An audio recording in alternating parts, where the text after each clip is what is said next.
Since the most ancient times, sacrifice has been at the core of the greatest empires, beliefs, and occult organizations. From Egypt to Babylon, from ancient Rome to the Middle Ages, kings and priests have used this practice not only as an offering to the gods, but also as a mechanism of power and control. The very concept of redemption through blood is present in sacred texts and esoteric rituals. But what few know is that these traditions never disappeared. They merely took on different forms. Wars, tragedies, and even modern events carry the same symbolic patterns as the ancient rituals. But what is the true purpose behind the shedding of blood throughout history?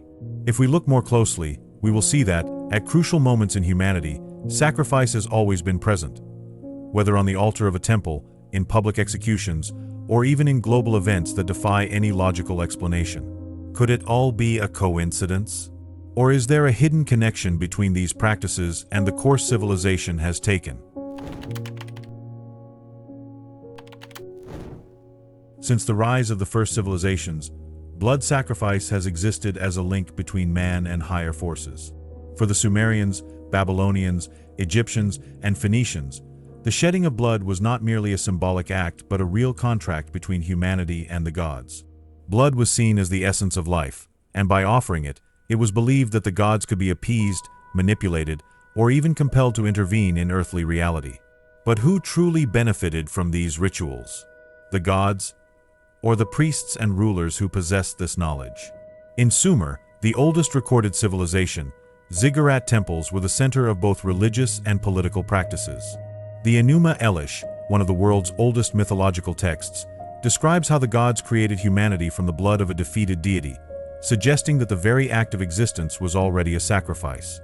This belief fueled the idea that to maintain cosmic order, continuous offerings of human or animal blood were necessary. Thus, the Sumerians performed sacrifices in honor of gods such as Enlil and Anu, ensuring bountiful harvests, protection, and victory in battle. The Egyptians, in turn, had an ambiguous relationship with sacrifice. Although human sacrifices became rare in later periods, archaeological evidence indicates that in earlier times, pharaohs were buried alongside their servants and animals, believing they would continue to be served in the afterlife. The Book of the Dead describes rituals in which blood was used to strengthen the soul and allow it to pass through the judgment of Osiris. But was this merely a symbolic act, or did it reflect hidden knowledge about the energetic power of blood? In ancient Canaan, the worship of the god Moloch involved human sacrifices, especially of children. The Bible strongly condemns this practice, as in Leviticus 18 verse 21, "And you shall not give any of your offspring to offer them to Moloch, so that you do not profane the name of your god." Despite this, historical records indicate that this cult spread even among the Israelites during periods of apostasy. Excavations in the region of Carthage, where the Phoenicians established colonies, have revealed children's cemeteries with burned bones, suggesting that this practice continued for centuries. The Maya and Aztecs took human sacrifice to an even more extreme level.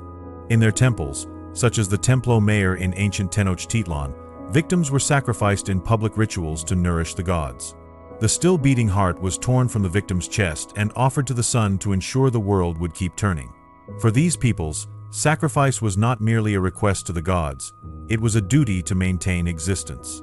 But was this simply a naive belief, or a profound understanding of the relationship between vital energy and the structure of reality? In Norse mythology, Odin himself, the supreme god, is said to have sacrificed himself by hanging from the Yggdrasil tree for 9 days and 9 nights to obtain the knowledge of the runes. This voluntary sacrifice suggests that the shedding of blood was not just to appease the gods, but also to access hidden powers. If even the gods needed sacrifice to attain wisdom and power, what does this imply about the humans who perform such rituals? And so we arrive at the central question. If all these cultures, separated by oceans and millennia, reached the same conclusion that blood contains an essential power for pacts and rituals, is this merely a cultural pattern, or a forgotten truth about the very nature of reality? The most intriguing aspect is that over time, sacrifice has transformed. What was once performed in temples and public ceremonies has come to be carried out in subtler and perhaps more secretive ways. Yet the essence remains the same. If blood has always been the price of spiritual and earthly influence, did the great powers of history truly abandon this practice? Or did they merely find more discreet ways to carry it out? The crucifixion of Jesus Christ is one of the most enigmatic and impactful events in history.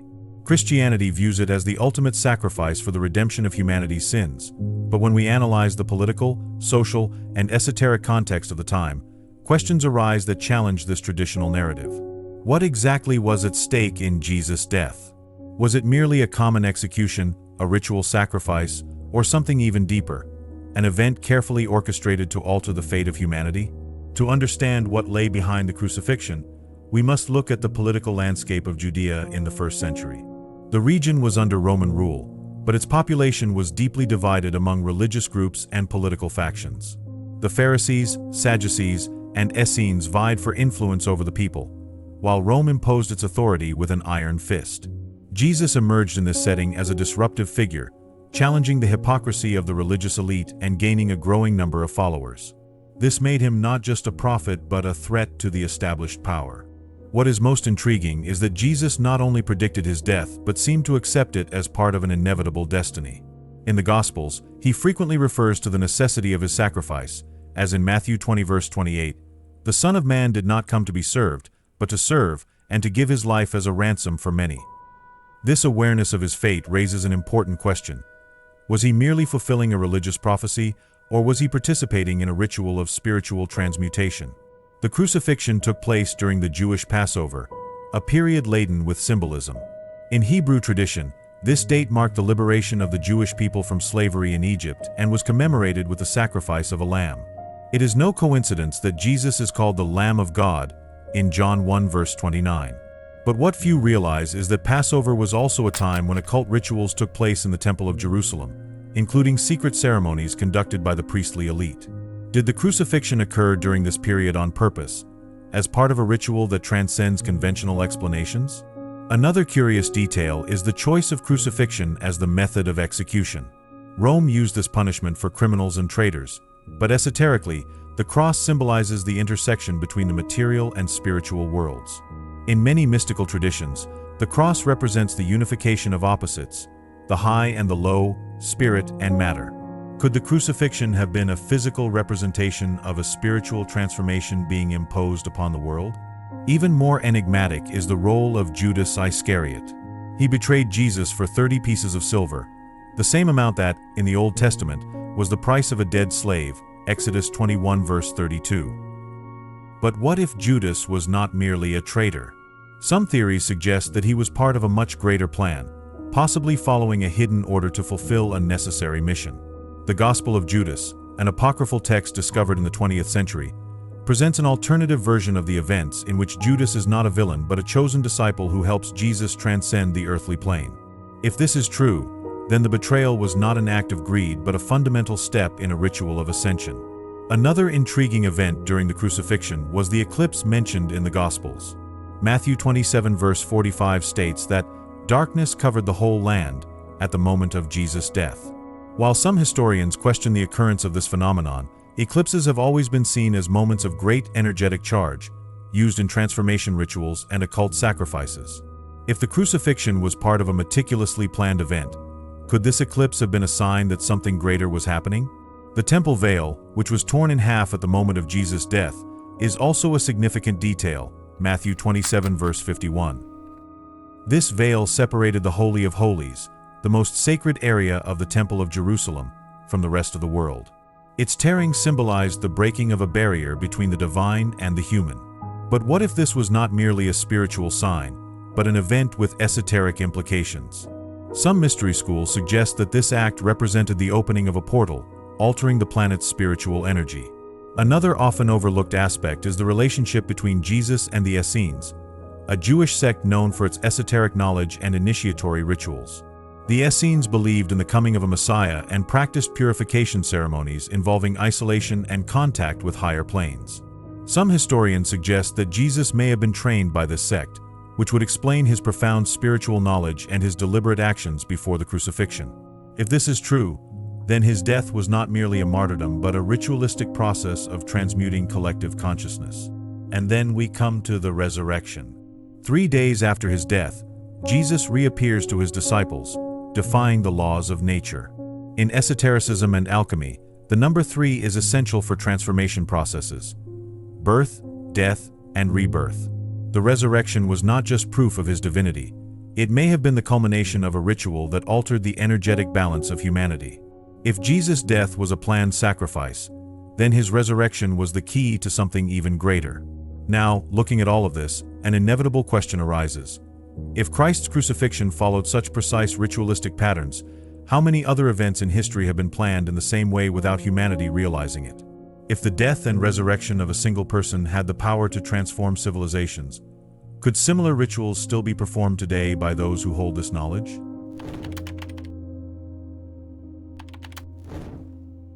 If blood sacrifices were fundamental for sealing pacts and securing power in the ancient world, how has this practice evolved over time? Did it disappear, or did it merely become more sophisticated? History shows us that whenever a new era begins, drastic events occur: assassinations of key figures, unexpected revolutions, and catastrophic wars. But what if these changes are not just the result of chance or politics, but part of a carefully orchestrated manipulation based on occult knowledge? Many researchers believe that the hidden elite not only uses blood rituals but also follows cyclical patterns based on astrology, numerology, and hermetic knowledge. Major events that transform humanity seem to occur at strategic moments, aligned with patterns that ancient civilizations were already aware of. But who is behind this? And why are certain points in history chosen for such drastic changes? Astrology has always been used by rulers to predict and shape the destiny of empires. Alexander the Great only launched his military campaigns after consulting astrologers. His father, King Philip II of Macedon, is said to have waited for a favorable planetary alignment to conceive him. In ancient Rome, emperors were advised by magicians and priests on the best times for wars and assassinations. This knowledge was never forgotten. It merely changed hands. An astonishing example of how occult cycles influence history is the phenomenon known as the Great Reset of the Ages. Some researchers suggest that approximately every 100 years, a global crisis occurs, completely altering humanity's trajectory. The 14th century had the Black Death. The 15th century saw the brutal colonization of the Americas. The 16th century witnessed the Protestant Reformation and witch hunts. In the 20th century, 2 world wars reshaped geopolitics and led to the creation of a new global financial system. If we look closely, these events follow a pattern reminiscent of ancient practices of renewal through sacrifice. But what about leaders who challenged these forces? Many met tragic ends. The assassination of John F. Kennedy, for instance, was not merely a political event. It fits into a ritualistic pattern that echoes the ancient tradition of removing powerful figures to facilitate the transition from one era to another. The location of his death, Dealey Plaza, has deep Masonic connections, and many believe that his murder symbolized the end of the idea of a truly independent government in the United States. But was this merely coincidence? Another striking case is the French Revolution. While the official narrative speaks of a popular uprising against the monarchy, there are symbolic elements suggesting that the execution of Louis XVI was more than just political punishment. In various esoteric traditions, the beheading of a king represents the severing of the physical and spiritual realms, something akin to the tearing of the temple veil at Christ's death. For many occultists, the French Revolution was not just a political event but a collective ritual sacrifice marking the transition to the Age of Reason and the Enlightenment. But how does this manipulation happen in practice? One of the most effective methods used by the elite to maintain control without public awareness is the use of culture and media to normalize certain rituals and symbols. Hollywood, for example, frequently embeds elements of occult rituals in films and award ceremonies, so subtly that the average viewer remains unaware. Is it merely coincidence that so many entertainment and sports events follow specific date patterns and symbolism? Or is it a modern way of staging ancient rituals before millions of people without them realizing what they are witnessing? Moreover, major global tragedies follow ritualistic patterns. The sinking of the Titanic, for example, occurred on April 15th, a date laden with esoteric symbolism. Among the victims were some of the wealthiest and most influential men of the time, many of whom opposed the creation of the Federal Reserve, the system that would come to control the global economy. Was the Titanic a mere accident, or a necessary sacrifice to pave the way for a new financial order? Another aspect that few recognize is that the elite who control this knowledge do not perceive time as we do. To them, history is not a sequence of random events, but a succession of carefully orchestrated cycles.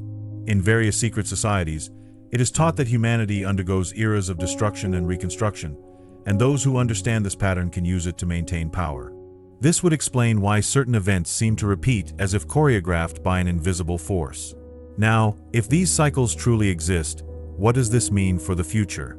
Are we on the brink of yet another major ritualistic event?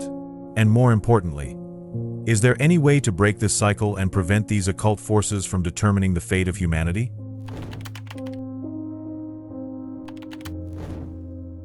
Since ancient times, wars have been justified as necessary for territorial expansion, national defense, or even the preservation of ideologies. But do these conflicts occur merely by chance, or are they instruments of something much greater? Instead of viewing war solely as a clash between nations, we must analyze it as a phenomenon that shapes consciousness, redefines values, and establishes new power structures. What if, rather than merely blood sacrifices, wars were being used to manipulate humanity and steer it toward a predetermined path? In all the great wars and revolutions of history, a recurring pattern emerges. Chaos is created, followed by suffering and destruction, and then a new order, a new government, or a new form of control emerges. This follows the principle of the Hermetic philosophy known as Ordo ab Chao, order out of chaos, widely applied by secret societies and occult elites. But who truly benefits from these wars? Who has the power to determine which ideas emerge and which are eradicated amid conflict? In the 20th century, it became evident that wars serve purposes beyond military disputes. They also create new social realities. World War I, for example, was not merely a struggle between empires. It marked the end of European aristocracy and paved the way for the rise of modern republics and international banking institutions. World War II, in turn, did not just redraw borders but established the framework for a globally interconnected financial system and the creation of the UN, a supranational entity governing above nation-states. And the War on Terror, launched in the 21st century, became the perfect justification for expanding digital surveillance and eroding individual freedoms. But were these developments merely natural consequences of the conflicts, or pre-planned objectives? War is also one of the primary catalysts for technological and scientific advancements. What few realize is that most of the technologies we use today were born in wartime. The internet, GPS, microchips, and even certain medicines and vaccines were first developed in conflict environments. If we examine history, we see that after every war, a technological revolution follows, altering how people live and interact with the world. But what if war is deliberately used to accelerate these changes? Could it be a method for introducing technologies that, under normal circumstances, the population would reject? The manipulation of global consciousness also occurs through a concept widely studied by psychologists: cultural shock. When a society undergoes war or intense crisis, its beliefs and values are profoundly shaken, making it more receptive to new ideas and drastic changes. After World War II, for instance, concepts such as the welfare state and acceptance of global governance became widely embraced. In the 21st century, large-scale events continue to be used to shape the collective mindset, leading people to accept new forms of control, technology, and even spirituality. But will the wars of the future follow the same model of armies and bombs? Today, we live in an era where war does not need to be physical to be real. Economic conflicts, information manipulation, and health crises can be just as effective as a battlefield. Psychological warfare has become one of the elite's most powerful tools, and with technological advancements, the masses can be controlled without realizing it.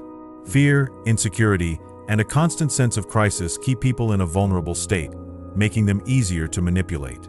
Another intriguing question is the connection between wars and the preparation for the arrival of new leadership.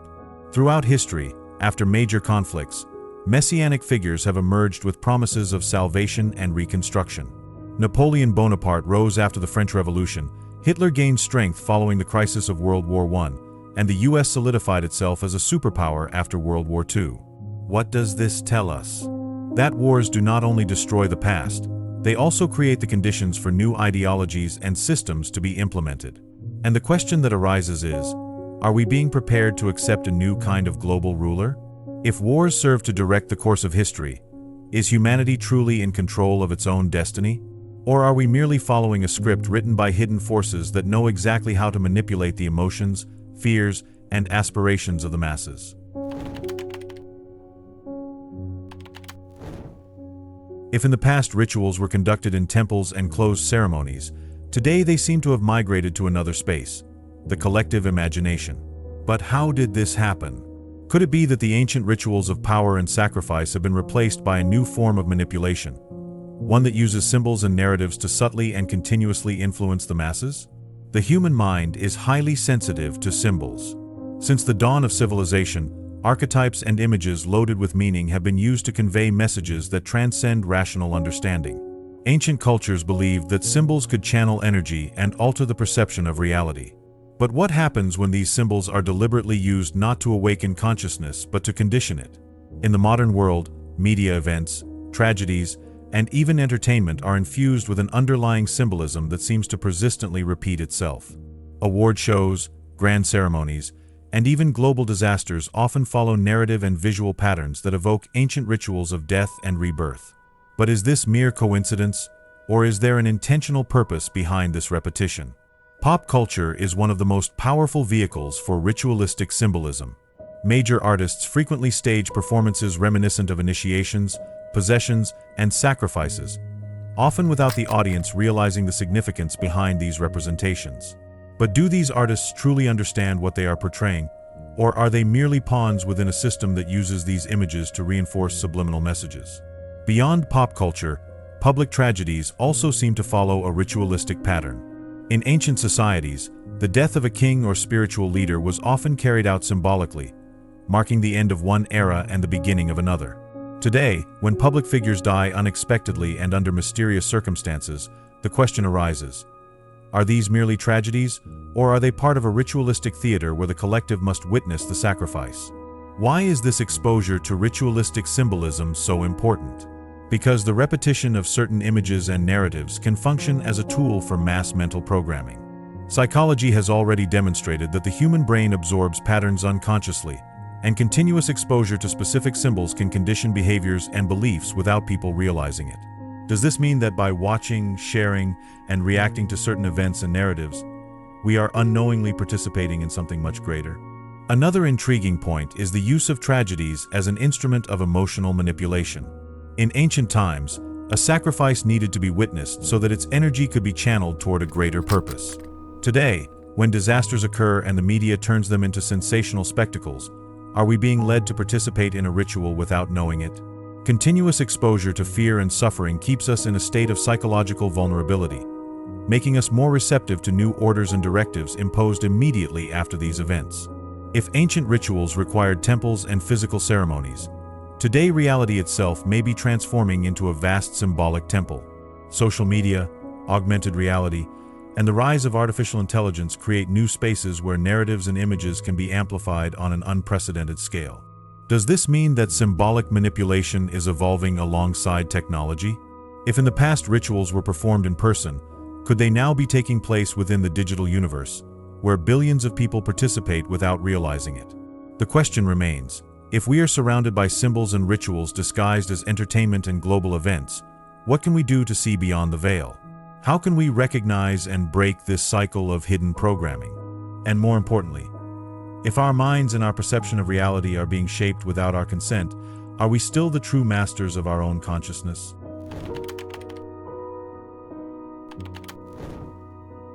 If there is a hidden pattern behind historical events, does that mean humanity is trapped in an inevitable cycle?